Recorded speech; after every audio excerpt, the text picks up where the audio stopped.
Pernah ngalamin nggak? Pernah. Apa? Waktu itu iya saya mesen botol. Kirimnya gentong.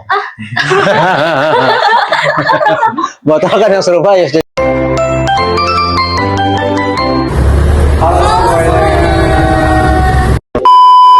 Halo, aku Naila Syifa Nufeza. Aku Putri Kisah Cantika. Halo, saya Gandrung Panca Prasetya. Halo, saya Nabati Putra. Assalamualaikum warahmatullahi wabarakatuh. Waalaikumsalam warahmatullahi wabarakatuh. Halo teman-teman. Di podcast kali ini kita akan membahas tentang kelalaian kurir dalam pengiriman barang, perspektif, hukum dan tanggung jawab profesional. Nah, sebelum masuk ke topik pembahasan, izinkan saya memperkenalkan diri. Dengan saya sendiri Nabati Putra sebagai moderator. Saya Naila Syifa Nufeza sebagai narasumber 1. Saya Putri Kisah Cantika sebagai narasumber kedua. Saya Gandrung Panca Prasetya sebagai narasumber ketiga. Di podcast kali ini kita akan mengundang Abah Abdillah Sani. Oke, langsung aja kita masuk ke topik pembahasannya. Pernah nggak sih kalian kayak ngerasa paket kalian rusak, telat, atau bahkan hilang? Nah, kira-kira tuh siapa sih yang bertanggung jawab? Yuk kita bahas bareng Naila, Kisya, dan Gandrung.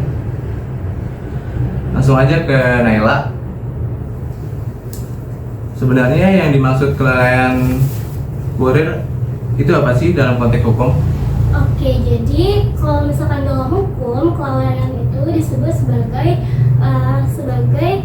negligence, itu ketika seseorang tidak menjalankan kewajibannya dengan semestinya. Nah, kalau misalkan dalam konteks kurir itu biasanya misalnya nih si kurirnya itu tidak hati-hati dalam membawa barang atau mengantarkan paketnya, terus juga tidak mengikuti prosedur pengiriman, itu bisa dianggap lalai. Berarti intinya tuh dia nggak menjalankan tanggung jawabnya dengan baik ya? Iya benar, misalnya nih ada paket yang seharusnya tuh dikirim dengan baik. Nah, tetapi justru ditaruh sembarangan atau bahkan dilempar gitu. Nah, itu tuh udah masuk ke dalam kelalaian kurir dalam mengirim paket. Yang seharusnya kurir tuh punya tanggung jawab profesional untuk mengirim paket ke konsumen dengan baik dan aman. Itu penting banget sih, karena dalam jasa pengiriman itu kepercayaan bisa dibilang kunci utama lah. Karena ketika kurir ini lalai, dampaknya itu bukan cuman ke satu paket, tapi bisa ke reputasi perusahaannya secara menyeluruh. Nah, kalau ada kerusakan atau kehilangan, berarti kurir bisa langsung disalahkan dong? Nggak selalu, secara hukum kita lihat dulu nih hubungannya sama hukum tuh apa gitu. Nah, biasanya tuh konsumen punya perjanjian gitu sama pihak perusahaan pengiriman. Jadi nggak langsung si kurirnya gitu. Nah, habis itu kalau dalam Kitab Undang-Undang Hukum Perdata pasal 1313 itu tentang pengertian perjanjian, hubungan hukum lahir dari perjanjian antara pihak ke pihak. Kitab Undang-Undang Hukum Perdata pasal 1338 ayat 1. Isinya, semua perjanjian yang dibuat secara sah berlaku sebagai undang-undang bagi mereka yang membuatnya. Intinya, karena perjanjian terjadi antara konsumen dan perusahaan, maka yang bertanggung jawab secara hukum adalah perusahaan, bukan kurir secara langsung. Jadi yang bertanggung jawab secara hukum itu pihak perusahaan. Nah, si konsumennya ini bisa menuntut ganti rugi ke perusahaan, bukan ke kurirnya secara langsung. Nah, kalau misalkan dalam Undang-Undang Nomor 8 Tahun 1999 tentang Perlindungan Konsumen pasal 19 ayat 1, yang dimana bunyinya pelaku usaha bertanggung jawab memberikan ganti rugi atas kerusakan, pencemaran, dan atau kerugian konsumen akibat penggunaan barang atau jasa. Yang dimana tuh artinya yang bertanggung jawab langsung ke konsumen itu pihak perusahaannya. Ya sih, karena kan kurir itu kan bagian dari perusahaan. Jadi tanggung jawab utamanya itu tetap di perusahaan sebagai pelaku usahanya. Oh, berarti secara hukum perusahaan dulu ya yang kena. Ya. Nanti baru ke internal mereka. Ya. Nah, tapi kalau ternyata memang kurirnya yang lalai, dia dapat konsekuensinya nggak, Kak? Secara profesional pasti ada sih, Dap. Kurir bisa dikenakan sanksi oleh perusahaan seperti teguran, pendapatan intensif, bahkan bisa terjadi pemecatan apabila kurir itu pelanggarannya berat banget. Dan kalau kelalaiannya sampai merugikan dan atau ada unsur kesengajaan, bisa juga loh bawa ke ranah hukum. Tetap itu biasanya diproses dulu nih secara internal. Nah kalau misalkan baru dari sini si perusahaannya itu yang akan menilai apakah si kurir ini tuh benar-benar lalai atau tidak gitu. Berarti nggak selalu langsung pidana ya? Ada tahapannya. Iya betul. Saya mau angkat kasus nih, misalnya barang rusak di perjalanan karena kurirnya, tapi konsumen minta refund ke seller, bahkan kasih rating jelek, padahal seller udah packing dengan aman. Nah itu gimana ya? Kalau misalkan dari hukum sebenarnya tanggung jawab pengiriman itu ada pada pihak ekspedisinya. Ketika barangnya sudah diserahkan oleh seller itu bukan sepenuhnya salah seller, tapi di sisi lain perusahaan ekspedisi tetap bertanggung jawab kepada konsumen berdasarkan Undang-Undang Nomor 8 Tahun 1999 tentang Perlindungan Konsumen dan Undang-Undang Nomor 38 Tahun 2009 tentang pos, yaitu wajib memberikan ganti rugi atas barang yang hilang atau rusak. Tuh. Tapi dalam praktik itu biasanya seller gak sih yang selalu kena, karena kan seller itu yang kayak selalu berkomunikasi langsung sama si konsumen gitu, jadi si pihak seller lah yang sering merasa dirugikan gitu. Nah, maka dari itu penting adanya bukti seperti dokumentasi saat packing. Itu bisa jadi dasar kalau seller ini ingin ngeklaim ke pihak ekspedisinya. Jadi seller tuh juga harus melindungi diri ya? Pasti. Terus kalau dari sisi kurir nih, mereka tetap dapat upah nggak sih kalau ada kejadian kayak gitu? Itu tergantung kebijakan dari perusahaannya sih. Ada yang tetap dibayar, tapi juga ada yang kena pemotongan insentif jika kurir itu terbukti lalai. Karena secara kerja mereka tuh tetap melaksanakan tugasnya gitu, tapi kalau misalnya ada kesalahan seperti ini tuh ada tambahan konsekuensinya sih. Jadi di sini terlihat bahwa tanggung jawab itu terjadi perusahaan ke konsumen, lalu secara internal perusahaan ke kurir. Seperti itu. Wah, jadi makin kebuka ya, ternyata masalah pengiriman barang itu nggak sederhana kelihatannya. Ada aspek hukum, tanggung jawab, sampai profesionalnya juga. Intinya, kalau ada terjadi kelalaian yang bertanggung jawab secara hukum, itu perusahaan, tapi kurir tetap punya konsekuensinya secara profesional, dan seller juga sering jadi pihak yang ikut terdampak. Terima kasih banyak buat Naila, Tisha, dan Gandrung. Sama-sama. Setelah kami berdiskusi dari pembahasan kami tadi tentang kelalaian kurir dan dampaknya terhadap konsumen maupun seller, kami ingin meminta pandangan Abah nih. Untuk Abah Sani, kami persilakan.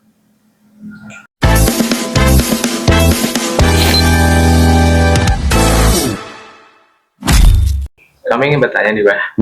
Menurut Abah, bagaimana sih melihat kasus ini dari sudut pandang hukum yang tepat agar tidak salah dalam menentukan pihak yang bertanggung jawab? Oke, ketika kita bicara tentang suatu transaksi hukum, suatu peristiwa hukum, suatu perbuatan hukum, kan di kelas kita sudah bicara tentang subjek-subjek hukumnya. Ya. Subjek hukumnya itu bisa antara orang perorangan dengan satu badan hukum. Nah, kalau kita lihat dalam kasus ini berarti yang jadi subjek hukum itu siapa aja sih? dalam suatu proses pengiriman barang yang sudah dipesan melalui marketplace, melalui suatu aplikasi media sosial perdagangan. Pihaknya apa aja? Pertama tentu konsumen, yaitu mereka yang memesan, ya kan? Terus yang kedua seller, yaitu pedagangnya. Terus yang ketiga kurir sebagai pengantar. Oke, terus kemudian perusahaan marketplace-nya, berarti 4 ya. Berarti ada 4 subjek hukum dalam suatu peristiwa pengiriman barang yang dipesan. Objeknya adalah barang yang dikirim, dan kemudian ternyata barang itu mengalami suatu, katakanlah jadi rusak, jadi cacat, ya kan? Sehingga siapa nih yang harus bertanggung jawab secara hukum? Dilihat apa namanya, berdasarkan tadi itu subjek hukum, ada suatu prestasi dan ada objek, di mana masing-masing subjek hukum itu kan memiliki potensi melakukan one prestasi, kan gitu kita belajar di kelas ya. Jadi semua pihak ini otomatis punya suatu tanggung jawab terhadap terjadinya kerusakan pengiriman. Maka kita telusuri satu-satu masing-masing pihak itu. Oke. Yang pertama, kalau kita katakan tadi, subjek hukum yang pertama adalah konsumen. Kira-kira dari pihak konsumen apa sih yang mungkin dia lakukan ya sehingga terjadi peristiwa ini? Dari pihak konsumen, dia kan memesan barang lalu menerima pengiriman. Kira-kira ada one prestasi apa di situ yang mungkin terjadi? Mungkin Kelalaian apa yang bisa dia lakukan? Dari konsumennya. Dari konsumennya dulu, kan kita telusuri satu-satu semua subjek hukum tadi. Oke, dari pihak konsumen apa kira-kira? Mungkin alamatnya nggak jelas. Alamatnya nggak jelas, nomornya nggak bisa dihubungi, ya kan? Atau mungkin rumahnya agak mencil, ya di pelosok. Kayak kamu kan mahasiswa, kalau mau ke rumah abah suka nanya, abah rumahnya di pinggir jalannya. Saya bilang kalau tengah jalan hancur, saya bilang udah hancur, tabrakin truk, saya bilang. Ya iya pasti itu pinggir jalan, saya bilang. Tapi kan ada rumah yang di dalam gang kecil, ya kan, susah diakses, sehingga si kurir bisa aja dia jadi, karena dia kesel nyari-nyari nggak dapet, Jadinya dibalikin lagi. bisa dibalikin lagi, ya, begitu kan, alamat nggak jelas, mau dihubungi teleponnya nggak bisa, nggak aktif, ya kan, tetangga juga nggak ada yang kenal. Tetangga Biasanya kalau misalkan mesen pakai COD tuh seringnya. Nggak ada. Nah iya, kan berarti konsumen juga memiliki potensi melakukan one prestasi dari pihak konsumen. Terus kemudian dari pihak yang kedua apa? Penjual kan, seller apa? Ini mengirim barangnya tidak sesuai biasanya. Banyak juga kejadian seperti itu. Kadang mesen botol datangnya apa gitu. Iya. Pernah ngalamin nggak? Pernah. Apa? Waktu itu iya saya mesen botol. Kirimnya gentong. Botol kan yang serupa ya, jadi gentong. Apa? Ternyata datangnya tuh kayak gelang mainan, Bah. Kok jauh? Iya, jauh banget. Saya mesen waktu itu, terus datangnya malah gelang mainan. Oh, kalau botol sama gentong kan masih sejenis ya, cuma beda gedenya doang. Beda. Waktu itu alis. Yang datang malah sisir. Ya, berarti harus kamu mesti disisir dulu. Oke, apa? Gandrung pernah ngalamin nggak? Kirim apa? Dapetnya bom ya? Mungkin ini sih kayak mesen warna apa gitu, sesuai pas datang tuh nggak sesuai. Ya, Apa itu misalnya? Kaos, yang baju bisa. baju, kaos. Kalau kamu? saya sih dari ini ya, bukan dari saya sendiri, dari kakak saya pernah mesen casing HP, yang datang cuma busanya doang. Iya, yang seperti itu. Yang seperti itu. Saya sendiri pernah apa ada ya katanya kaos atau rompi atau apa untuk supaya badan tegak gitu ya kan, kayak korset gitu ya. Begitu dikirim mbak ukurannya kecil kayak itu mah cukup buat monyet sih. Ukurannya jauh berarti. Hah? Ukurannya jauh berbeda. Jauh banget saya bilang ini mah yang bisa pakai monyet, saya bilang nggak lucu amat ya. Akhirnya kan nggak kepake. Atau saya pernah juga kirim apa pesan rompi, saya pesan warna ini datang warna apa. Iya, Tapi saya biasanya tuh langsung saya WA, saya marah-marahin Berarti itu. apa komplain langsung ya? Komplain langsung, tapi kan dicuekin sama dia. Oh, enggak langsung. Tapi kan ada. kalau misalkan Nggak ada. misalkan maksudnya di online shop itu bisa pengembalian dana, Bah. Pengembalian dana ya, saya kadang-kadang suka malas juga ngurusin ya. Ya kan, atau COD itu saya nggak merasa mesen tiba-tiba ada. Iya, itu juga. Ya kan. Itu udah sering. Ya, apa? Kamu nggak mesen tiba-tiba datang itu gentong tadi? Apaan? Enggak kan Nggak mesen atau datang? banyak kasusnya seperti itu, Bah. Nggak mesen tiba-tiba datang terus Sebenarnya kenapa itu? mungkin nggak tahu ya, itu mungkin Biasanya sih akal-akalan ini, Bah. ininya. Ada orang yang iseng. Iya, orang iseng biasanya itu. Bisa gimana? Iseng Kurang kerjaan Pakai gitu. alamat kita Iya, gitu. pakai Iya, buat pesan Bah. Iya. Lah kan yang dapat saya. Kecuali setelah dikirim kemudian saya kasih dia. Baru dia beruntung. COD, jadi Iya, klien pakai saya. COD. Lah iya, tapi kan barang saya yang terima. Iya, makanya itu. Untungnya buat dia apa? Dirugikannya kita. Jadi Iya. Itu pasti. Tapi kan misalnya kemudian kan barang yang terima saya. Iya. Iseng pakai alamat saya buat dia apaan? Iya, makanya itu pekerjaan banget ya. Iya banget. Maaf. Enggak, kata teman kamu kadang-kadang begini, mungkin apa nerima apa namanya paket terus alamatnya nggak dicoret atau nggak dirobek, nggak di apa. Seni kawan iseng. Iya. Tapi juga masalah dong, misalnya apa? Saya nggak robek, saya nggak coret, saya buang. Berarti kan yang nemuin kan tetangga saya. Iya. Berarti orang sekitar. Iya sekitar lah, nggak mungkin jauh-jauh. Misalnya, kisah di mana rumahnya? Di ini Taman Cibodas Jatiwung. Taman Cibodas Jatiwung kan nggak mungkin sampah saya ke sana. Mungkin jauh banget. Jauh amat sampah sama ke sana-sana. Tuh apa sampah bisa ngelayap ke sana. Ya, segala kemungkinan memang ada. So, itu dari pihak seller ya, pihak kedua. Pihak ketiga apa? Kurir. Kurir. Kenapa kurir? Taruh paketnya sembarangan. Sembarangan. Ya tadi itu ya dilempar.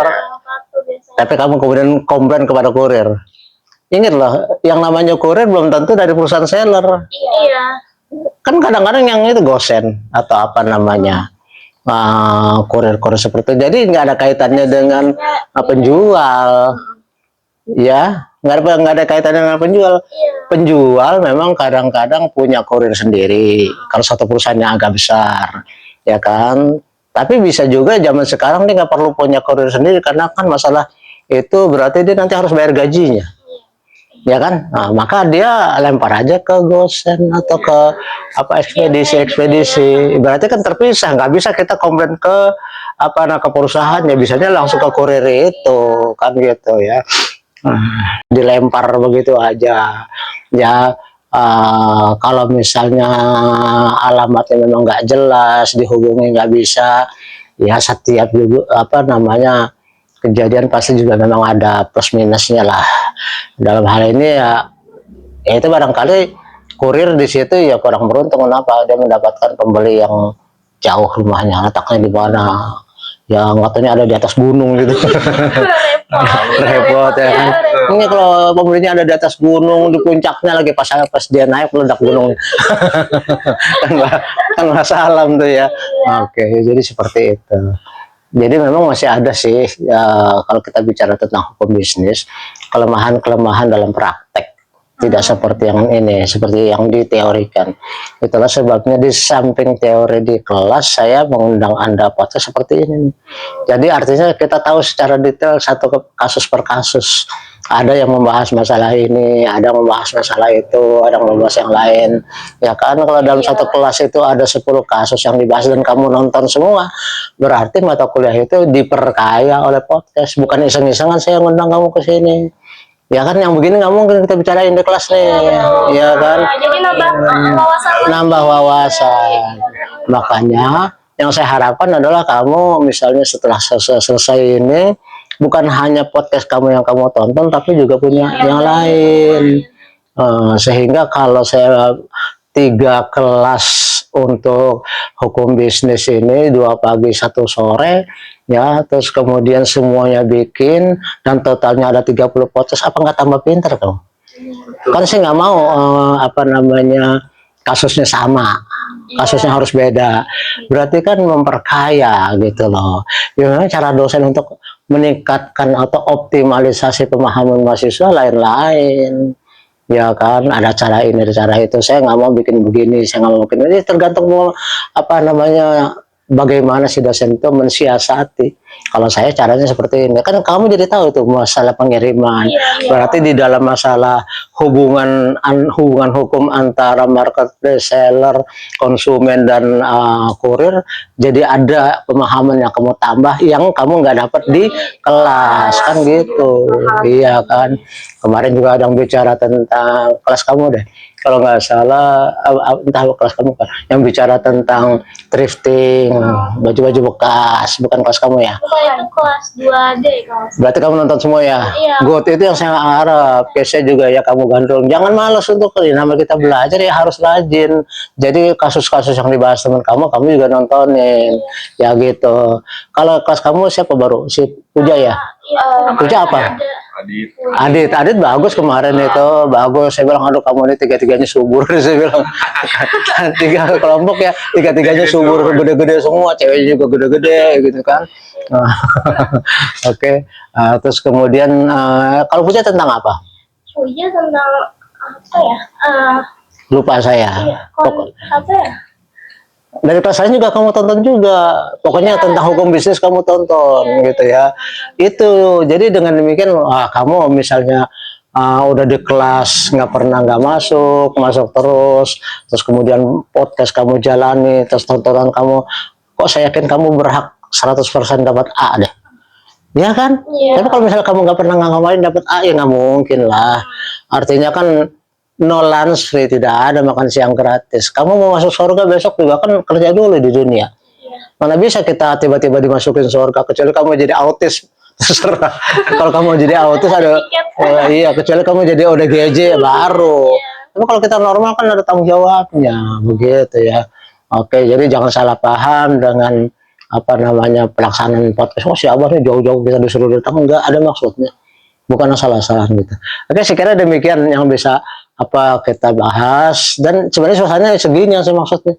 Artinya kita ketawa-ketawa, ngobrol, jadi tidak tegang, yang ketakutan, sehingga salah lagi, intensif aja, salah melulu, insentif aja keliru terus.